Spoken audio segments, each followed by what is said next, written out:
because prediction markets are essentially those parallel objects that are mostly independent from each other. At the very least, one thing you can do very, very simply in Linera is to run one prediction market in a separate microchain. You get this scaling factor out of the box. This offering that we're putting together, people are going to join for the liquidity and the distribution. They're going to stay for the tech.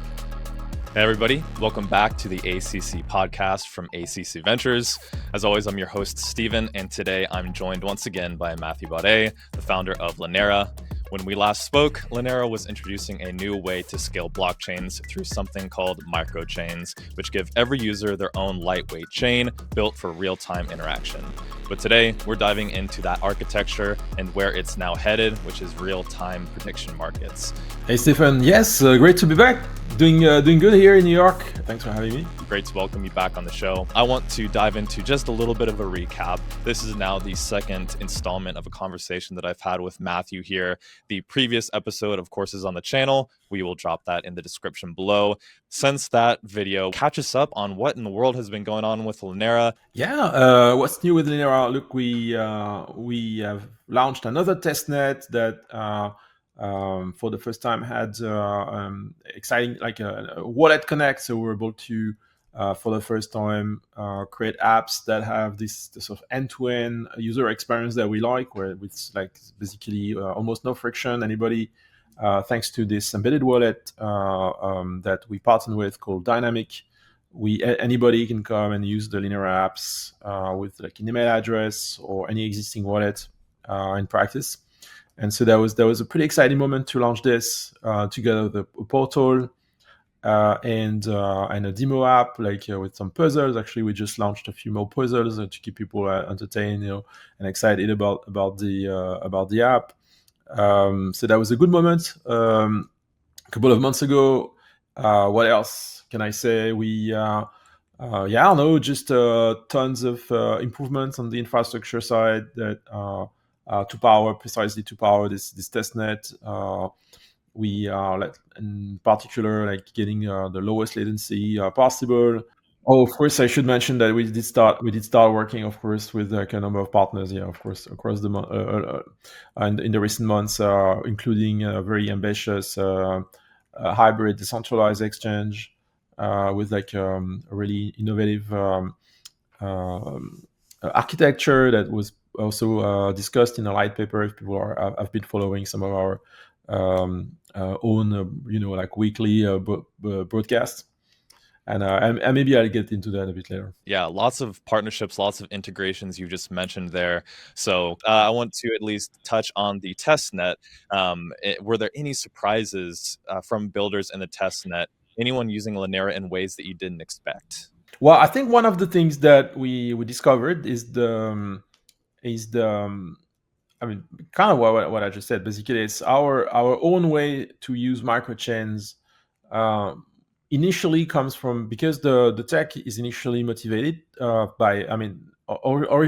initially comes from a research project that was a payment system. And so for a payment system, and we kept that architecture inside Linera. And for a payment system in Linera, the way you do it is you use what we call the microchains of the users. So we have this sort of one-way transfers between users and transferring an asset from the chain of a user to the chain of another user. And this is really what the defining feature that we built first, because that's kind of really the most original thing, the fact that you have a payment system without any settlement chain, without any bottleneck, and so that can scale to any number, really. And we have started talking about some of our internal benchmarks reaching 1 million TPS, and we will put actually out there some details in the coming weeks. But so that was this natural, I would say, prioritization or natural focus on payments. From there we built. We learned that there are also other ways, that to build applications on Linera, and one of them was to use kind of traditional app chains. So it's been a very interesting journey for us to suddenly like realize, okay, but you can also use Linera in a sort of normal way with a number of app chains, and maybe you can use them as shards. Like, so if you want to scale out your application, you will use several, like any number of app chains, but kind of to handle the traffic on your application, and then that creates some interesting architectural problems. And in fact, we found that we needed to optimize the protocol a little bit for that use case. So that's something we did recently. So the core is still microchains and real-time user experience, Right. but what is Linera shifting its vision towards? Yeah, and so prediction market is something that we obviously knew about, and I mean, it's a very exciting part of DeFi where users can make bets on I mean, let's say binary outcomes in most cases, and so I think what's been a surprise recently and really motivated us to spend more and more times on prediction market applications is simply the success of that, and the fact that this has the potential to be finally, to put a consumer app, a decentralized consumer application in the hands of a lot of people in the world, and so it's been very natural for us. We've been kind of waiting for a consumer application to come around and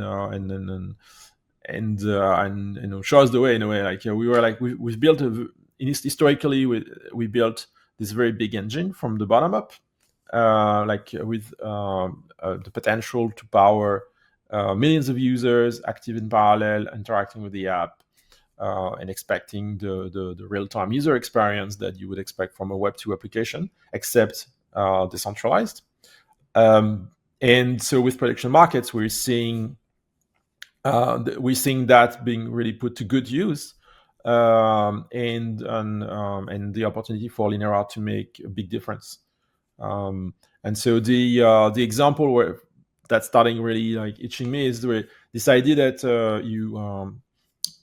with Linera you can imagine a million of users watching the same sport event in parallel and making some bets on the different outcomes, and only with Linera you can expect that when people press upvote or downvote some market on their phone, only with Linera we can really guarantee that every time they press a button, there's a tiny block that's going to be created, no matter what, under 200 milliseconds, and no matter how many users are participating to this event.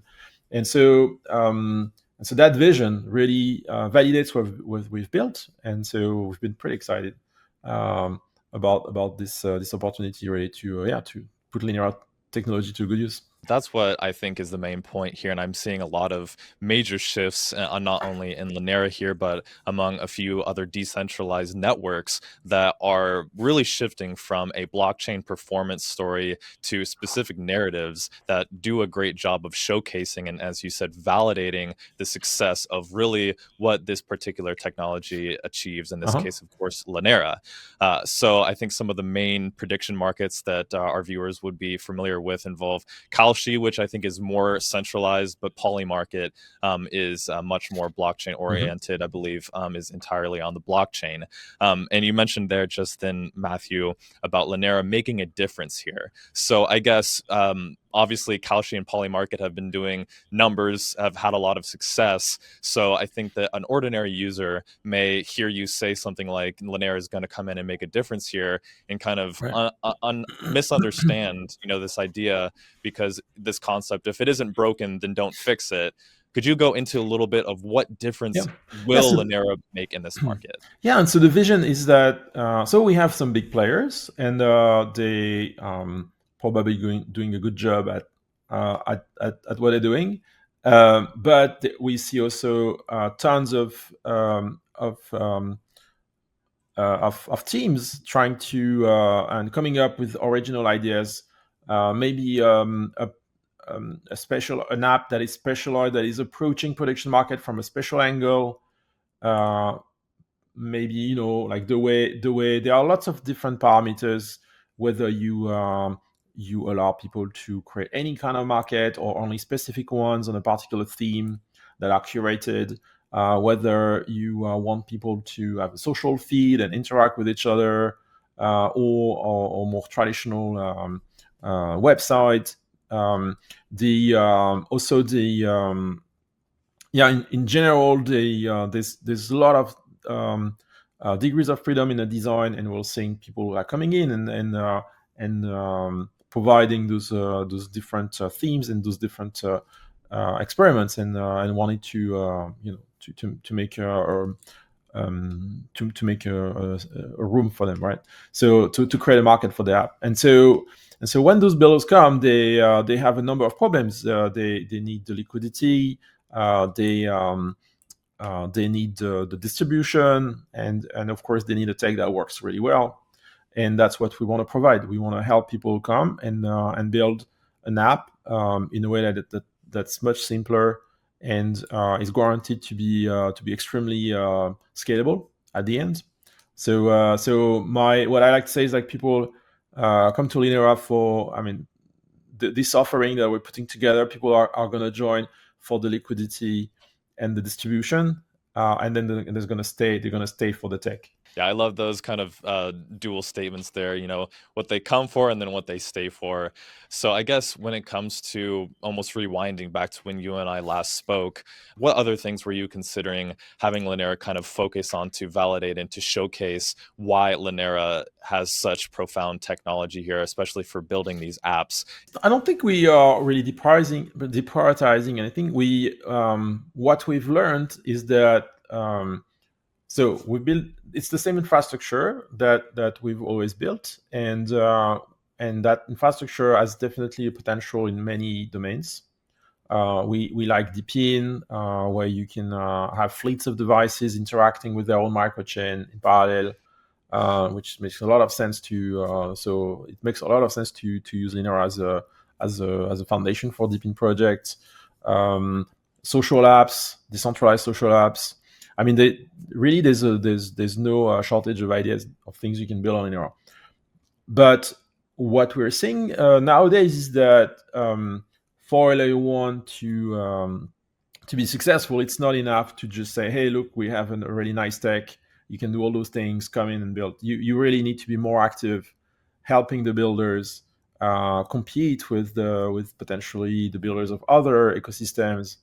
And build the best business possible, and so for that to happen, you at some point you need to be good at helping them, and so that's how you end up specializing in a particular category of builder that have specific needs, and you've basically prepared everything for them to be able to help them in the most efficient way. How was this brought to your attention? Was this something that the builders kind of brought to you, or was this something that kind of Linera proactively noticed? For sure, and of course, what I explained about helping builders with the liquidity and the distribution. Of course, it also helps that the tech is especially well suited for production markets, and in particular, there's a basic idea where because production markets are essentially those parallel objects that are mostly independent from each other. So at the very least, one thing you can do very, very simply in Linera is to run one prediction market in a separate microchain, each of them in a separate microchain, and you get this scaling factor out of the box. That will immediately make your market way faster than any competing layer one infrastructure could make you. So that's obviously there's also there's a really, really good fit on the technical side that was part of the motivation for us, and that really shows the opportunity. Yeah, there's just a great opportunity here in the world of prediction markets for people to build on top of Linera. When you say real time, kind of what does this mean? And again, I already had a conversation with you about some of this in the previous episode, but throwing it back over to you again, what are these microchains? How are they built in such a way that allows these prediction markets really to shine what Linera is building? So obviously real time can mean a number of things. So here we are on the web. So what we mean is essentially having those real-time notifications, having notifications that go as fast as the network, and that's something that Linera supports natively. So the ability to whenever the ability to interact with an application both ways. So you can push transactions to the application, but the application can also push notifications back at you, and all of that is supported inside the Linera infrastructure itself. And then the application being typically distributed across all the microchains of Linera. So meaning that, for instance, if you have a payment application, there's a small ledger in every user chain. So the application has a small there's a piece of application, a piece of state in every microchain, right? And the application then coordinates across all of those chains. Now, what it means for the users when they use a Linera application, if they receive assets, or the application has some there's a change, like some events that like a prediction market is being resolved or something like that. Inside Linera, we have all the mechanisms to directly push a notification to your front end. So as a user, it really feels like a Web 2 application. Nowadays, we even banking websites, they are reactive. They will react. They will give you notifications or updates, refresh the page in real time when something is happening in the backend. And it's kind of weird that we are the only one blockchain. I mean, from my point of view, it was really missing in Web3, and so it's really natural for when you build apps to want to have a support for this kind of push notifications, the ability for transactions to talk to another user and basically send them a message, have their UI being refreshed to display new data, to display maybe new assets that they just received, and all of that in real time. So all of that at the speed of the network. So I understand, of course, with the idea of these microchains is each app gets its own chain, so therefore there is no congestion in the event of many transactions. Right. Yeah. So what you're describing is called, I mean, actually not specific to Linera. It's called an app chain. So a chain for one application, and that's something that has been proposed in other systems. So like maybe it's a parachain, or it's a subnet in Avalanche. Where Linera really shines is the flexibility to do that, but also to give chance to individual users. So you can structure your applications to live in one chain if you want, but the Linera way to do that is in fact to structure applications so that it has some pieces of state in some specific chains, but also in the chains of the users. And this is where Linera really starts shining. And I was mentioning the example of a payment system that, in the case of Linera, so only uses user chains. But in general, what we want is the users to have their own chain, because that's a gateway for the rest of the system, and that's precisely where we're going to push we'll send the messages when you want to create a notification that I was mentioning a moment ago. So really this this notion of user chain. We have also different kinds of chains. So in general, we have this kind of flexibility to configure to create chains as many as we want in first place. So an application can have one, two, or several different chains that are running in parallel. So this is, you could very well use that to implement some form of sharding inside the application, so that you really multiply the throughput of the application. But you can also use chains that are managed by the users themselves. That's for storing assets, like I said, acting as a gateway for the rest of the system, storing user-specific state, or also if you want to push work to the users. So if there's an expensive operation like verifying a ZK proof, a zero-knowledge proof, typically as part of an application, typically the application would try to make that sort of heavy transaction happen more, heavy computation happen more on the user side, on the side of the user chain, rather than in the middle of an app chain. And so that's really how. So we, in general, if I had to summarize, I'd say in Linera applications, they have the flexibility to manage bottlenecks, to manage the congestion, and avoid avoid unnecessary congestion by using several parallel chains, including user chains whenever appropriate. And we're really providing the building blocks for applications to be able to do that and coordinate themselves using a number of primitives. So asynchronous messages is one of them, but there are other things that we developed that are some of them are like pretty unique, like the notion of event streams, for instance, between chains that allow us to see if you were creating a social network, you would have a notion. Essentially, what we're saying is you can have your social feed on chain and have the users subscribe to each other, and that's already taken care of inside Linera. So yeah, that's I think the benefits and the what we're providing here is like something that goes way beyond typical app chains,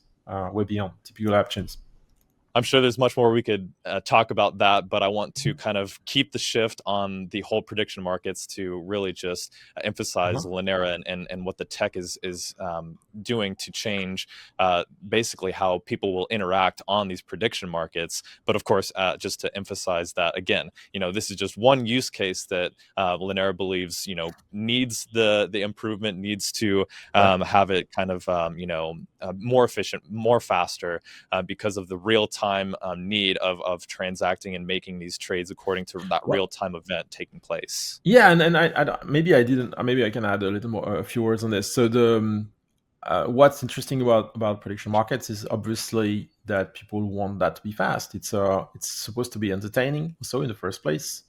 And so not only when you make a bid, you want to see the result, the confirmation that your bid has been taken into account immediately as as a normal application.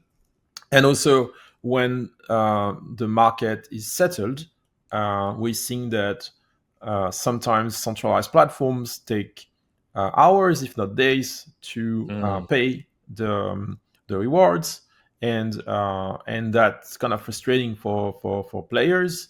Sometimes there's also a lack of transparency, and overall that kind of hurts the user experience. So one of the things that also people are the reason why people are really excited about decentralized prediction markets is really that decentralization is really solving real problems for the users, and so adding transparency to the settlement, allowing them to be faster yet still very secure, and just making the app better, more entertaining for the users.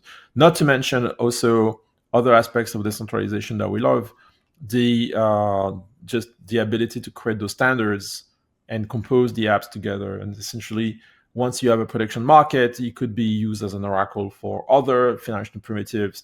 So people are already looking at having like perpetuals on top of prediction markets, or the opposite, prediction markets that talk about cryptocurrencies that are otherwise managed by other systems or other smart contracts. So it's just like amazing. Once you are on chain, it's just amazing how much freedom you have for builders. How much freedom builders have to compose things together in unexpected ways, as opposed to a centralized system. Yeah, and so I guess maybe even fast forwarding year, 5 years, however long the timeline has to be to fit this question here. What does the kind of vision look like in the coming years, and how does Linera kind of glue it all together? Yeah, I mean, we since the beginning we've built Linera as a different layer one that has special abilities and is not meant to replace existing layer ones. Like we're not building an Ethereum killer or in any way. We are providing this layer of real time interactions and scalability that we think is very important for consumer applications. In particular, prediction markets. And then, so down the road, the vision is that obviously there will be bridges from Linera to other systems. Obviously, stablecoins could be native to Linera or imported via a bridge.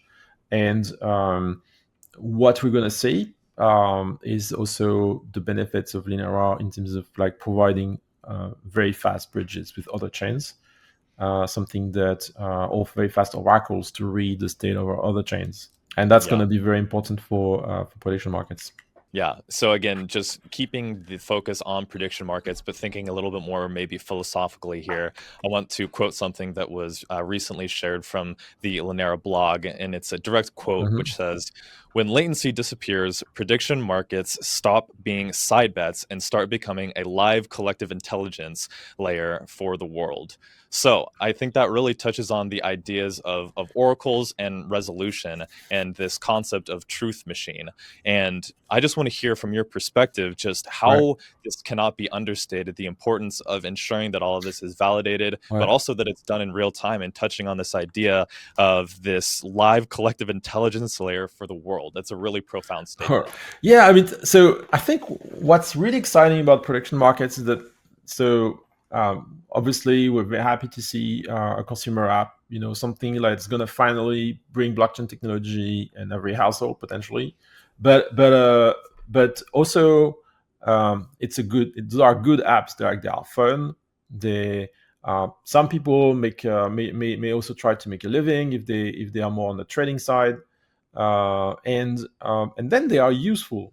So that's also one thing that's really interesting, is that they are really good aggregators of beliefs coming from the different participants to a prediction market. And I think there was this moment during the US election where Polymarket was able to show that they had a better forecast, or a higher quality forecast than some of the pools out there, kind of by definition, because because their market for the US election was very hot, very liquid, and lots of people were participating, including people who had read all the polls out there. So it's kind of by a theorem of economy. Basically, it was at least as good as any of the polls out there. So that was something that was very, very interesting, and people noticed that it was like I said, like a really good aggregation tool, and at the end of the day, a really good forecasting tool. Yeah, forecasting tool is the exact word for it. And all the polling, and even, people are making bets on the weather forecast itself. And the idea that you can kind of bring in your own information, an individual user's information, and you're having a personalized, hand on what the forecast is of whatever it is, whether it's an election. Yeah. If your family has been living in next to a mountain for generations, and that they have the knowledge that when the clouds are a specific shape on top of the mountain, is gonna rain like 80% of the time there. Then that's, let's say that's very true. Then they will be able to play the corresponding market, and maybe beat the computers from the national weather. So and then that's one example where you have like this sort of tribal knowledge that would be incorporated in the market, and that otherwise would have stayed basically in one place. Yeah, no, it's a really unique and, I guess, profound way that people are now being able to monetize almost their information or their knowledge. And this is where I think there's an opportunity for infrastructure provider like us, or solution providers like us, to come up with a set of recommendations, even maybe some tooling down the road using AI or something, to help operators, prediction market operators, to help them rate, maybe detect that a market is not sound, like it's something that is too easy to game, or like outright suspicious. That's something that otherwise every prediction market app out there has to kind of find by themselves, and maybe that's not what they want to do. They maybe prefer to find time on the distribution and the user experience for the experience for the users, rather than these legal considerations or risk management considerations. Yeah, well, good luck to you on that realm of the conversation, because that is not only probably a challenging one to focus on from a a builder's perspective, but also it involves some political and some kind of subjective views about it. Yeah, no, I mean, if you're a user, I mean, users are going to be educated down the road. I mean, some, at least a good chunk of them, are going to learn, perhaps the hard way, that if there's a market that is Yeah, like the yeah, outcome depends on a single person to do right, something yeah. at a given time, and and is completely public in the open, and that person might very well just do the thing in the market and participate to it. So people will probably see that, okay, some markets are like just um, yeah, suspicious basically, or not that interesting, or you just should stay away from them.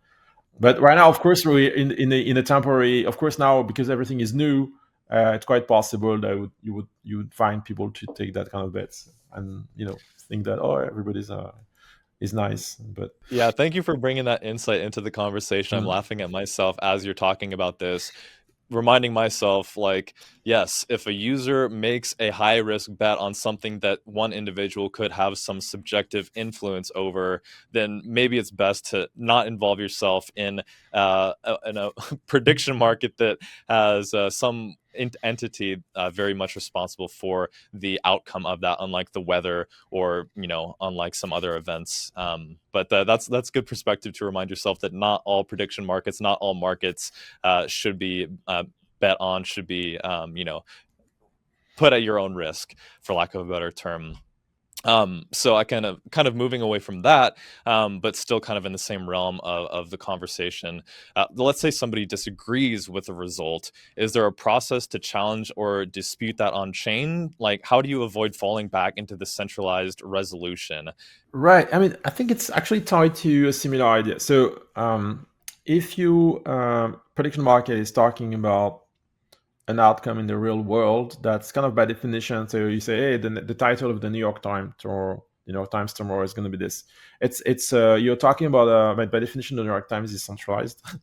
So so there's no way to do better than having basically you cannot like so yeah, so the what but yeah, taking a step back, so what we can do for builders inside Linera is providing the SDK, providing the building blocks for them to create their own interconnection with either existing Oracle solutions, or to build their own Oracle committees with a particular set of incentives that suit their domain best.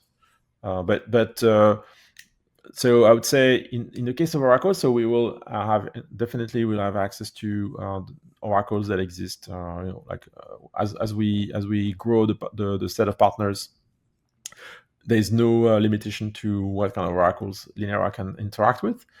But on top of that, I think also people will appreciate the flexibility, thanks to this layer of notifications, native notifications that I was mentioning earlier. The ability for a Linera application to also directly talk to users. So some of them could be part of an Oracle committee, and maybe they will have special devices running a Linera microchain on them. And so with Linera, you can use Linera as a transparent messaging system to coordinate across committees or in any way you want. That you will have that for free inside Linera. No need to build more infrastructure on the side for that. So I think it's gonna be very valuable also down the road for markets that want to have good control on oracles. So some listeners will also know about MEV, front running, sandwiching, etc. So does the microchain model help to avoid that? To a point, I mean, so I guess same answer. So we providing some building blocks that may not be available in other systems, and can certainly help. And so in this case, I'm thinking about timestamps. The idea is then and MEV is obviously a vast subject, and you kind of need to look at one particular application and study, like see where the MEV can come from and what you can do. But let's say that you're building an exchange on Linera. Then the way we suggest to do that is to have the assets, have the user use their user chain as usual to store assets that are not active. And then when they want to actually make a bid, this is where they're going to create a transaction, like essentially create a block that contains a transaction in their chain, and then that transaction is going to talk to the exchange. So there's this extra step, or this first step. Like when I said that the user chain earlier, I was saying the user chain acts as a gateway to the rest of the system. So whenever, as a user, you want to interact with an app chain, for instance, that is somewhere else in the system, you start by creating a block in your chain. By doing that, that's how you start making a bid, and you start moving the assets to the order book so that they can be held there until maybe they match, or something, or the bid is canceled, and then you will get them back. This extra step, one thing that's really nice, it also gives you a timestamp, a secure timestamp for free. So when I start interacting with an app, my microchain is creating this tiny block. In that block, there is a timestamp. That timestamp is forwarded through with the assets, together with the assets, forwarded to the order book, for instance, or the M.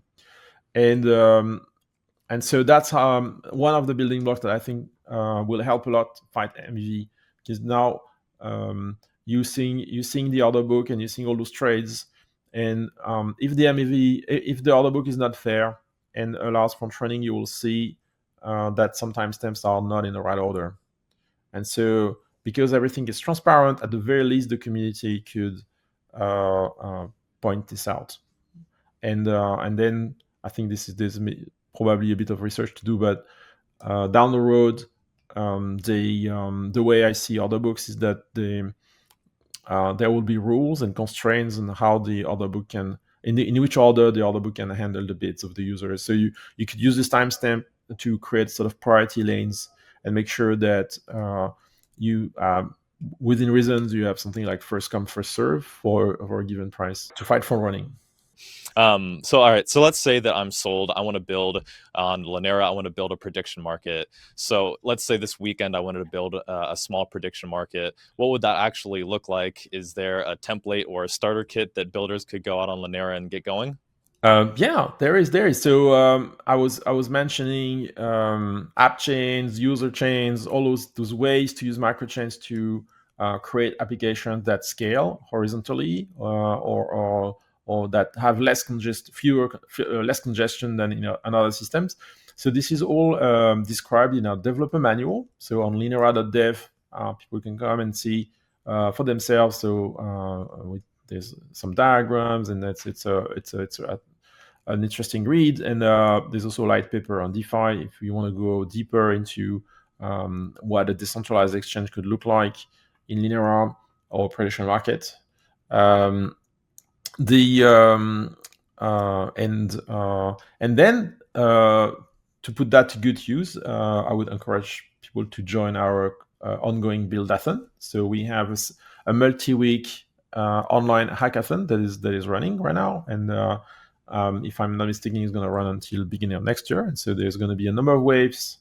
We just finished the first one, and the prices are increasing, so it's definitely not too late to join. And so I would encourage people to tap into our Discord, Telegram to learn more, and start building. Yeah, and I know last time you mentioned a web client framework.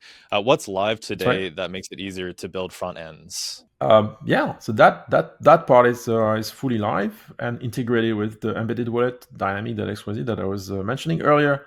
So you have really this unique ability to create Web3, like reactive Web3 applications, applications that can refresh whenever, for instance, you receive an asset, or in general the applications sends you a message. There's a number of demos also that you can find and see for yourself, how fast it is. I was tweeting recently about X402 payments, what they would look like in Linera, and we basically we have the payment system obviously completely nailed by now. Since that was the initial motivation of the entire framework, and it's really fast. It's like like comfortably under a second from the UI of the sender to the UI of the receiver. Something that I think is pretty unique, and you will not find that kind of numbers. People don't really talk about UI to UI latency. They talk about block finality. They talk about block time. All those latency numbers are usually only one-sided. They talk only about one of the two users of the transfer. And so Linera, because we have a layer of notification, we can really look at what it means that the time it takes between the moment I click and the moment you see the assets in your display. Yeah. And you touch on a lot of important things there, especially when it comes to somebody who might be more interested in quote unquote picking winners here. So we're all, I'm going to just make the assumption here that we're all here to, as you said, make a difference to improve the way that things have been done.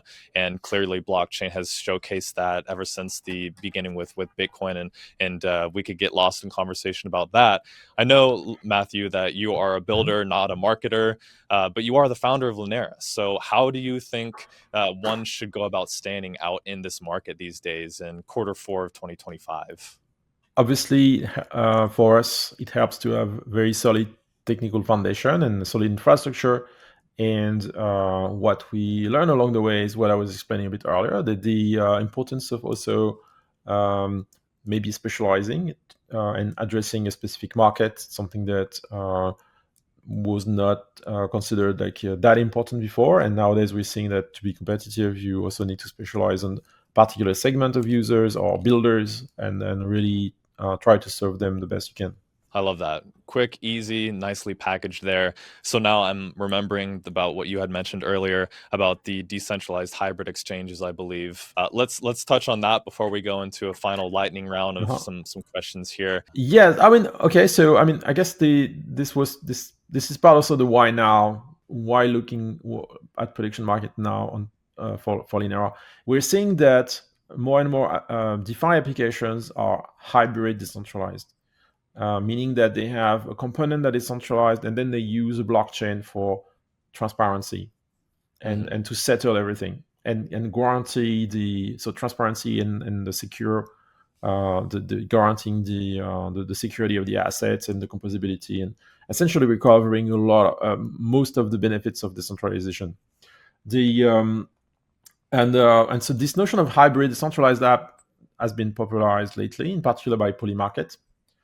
And so the first time I looked at that, I was like, oh wow, if you're going to build a hybrid decentralized app, well, you should use Linera for the on-chain settlement, because Linera will, if you do, Linera will, because you can use as many parallel chains for settlement as you want in Linera will basically never be the bottleneck of your system. So you end up having a centralized application. So you got the performance of the centralized application, and then you got the transparency and the benefits of decentralization without the bottlenecks. So it's really the best of both worlds. And so one of the haha moments where I realized, oh wow, hybrid decentralization for Linera is really interesting. And that's one of the ways you implement perp dexes, and also I think in some cases production markets could benefit from a hybrid decentralized architecture. Yeah. All right. So, kind of closing the episode here, before I throw the mic back over to you to share your final pieces and anything that we may have missed. A bit of a fun lightning round here for you to fill in the blanks on some of the topics that we discussed today. So, I'm just going to kind of throw them in, substituting. Okay. With a blank, throwing it over to you. So, Mathieu, a prediction market is what? It's a form of market with a binary outcome that allows you to bet on, like I said, like a particular outcome, whether it's going to happen or not. And interestingly, you can also trade your bet, which is also like very fun. Right. Yeah, we didn't even touch on some of that. So the next one is this: the most misunderstood thing about scaling real-time apps is what? Okay, all right. So that's a vast topic, and I've been thinking about this a lot. So I would say first the difference between L2 confirmation and L1 confirmation. So you can build real-time infrastructure in L2, but that creates a lot of questions when you get a confirmation in L2. It's actually not really final, and I think people don't necessarily understand or appreciate the difference between L2 confirmation and L1 confirmation, especially when it comes to composing systems together. Then the second thing is, in fact, what I just described a moment ago, the difference between block time or finality time and this UI to UI end-to-end latency. So user to user latency is something that is really underappreciated, and is very, in fact, although that's actually all that matters for users, because users don't see blocks. That's the Right. so Hopefully not. Hopefully not. All right. So here's this one. Real time means blink milliseconds to finality. So currently, the testnet is around 200 milliseconds, which is pretty fast, especially given that it's just a testnet. So we haven't started optimizing or asking our validators to optimize things, like optimize the hardware or the network connections, as some of the production blockchains are doing these days. And in fact, when we look at the block time of some blockchains, not the finality time, but the block time, we find that sometimes they are below that number, and that gives us a direction. And so I think real time maybe is going to mean probably could be as low as 100 or somewhere between 50 and 100 milliseconds down the road when the dust settles and all the optimization have been made. Love that answer. As far as I'm concerned, anything other than 1 second is so fast that it seems immediate, but there's always that faster kind of like approach towards infinity as the curve kind of flattens. There's also a difference between users, like human users, and agents, right? That or trading automata that definitely see a difference between 1 second and 100 milliseconds. Absolutely. Yeah, see, that's the thing. It's like it's really going to matter. If I'm paying for rent through the blockchain, then as long as the payment is sent before rent is due, of course, then no big deal. We aren't concerned about it. But whenever it comes to a whole world of not just humans, but also AI agents coming together, trying to make money in these markets through predictions, through basically being faster to having that information, bringing it to the trade, to the market, that's when speed really matters. So last one here for you, Matthew, here, a little bit more encouraging for the builders, especially there's this hackathon you mentioned that's going on. So the first killer app on Linera will be what? There will be many prediction markets that are killer apps. Well, that really wraps up our conversation nicely there. It's like we haven't been talking about it for the whole time, but I really hope, speaking to the viewers here, that this was a really insightful episode. So Matthew, throwing the microphone over to you, any other things you want to touch on, feel free to take as much time as you need. Final words for builders, partners, or even skeptics of prediction markets. Yeah, no, I mean, nothing special. I just want to say thank you for having me here. Thanks for all the great questions. And for the builders out there, we have the buildathon coming, and we are excited to see what you're going to build. Spectacular. Well, Matthew, it's always a pleasure. Thanks again for coming back on the show. We'll see you in the next one, and all the best to Linera and G Microchain. G Microchains. Thanks, Steven. See ya. Bye-bye. Bye-bye. Take care.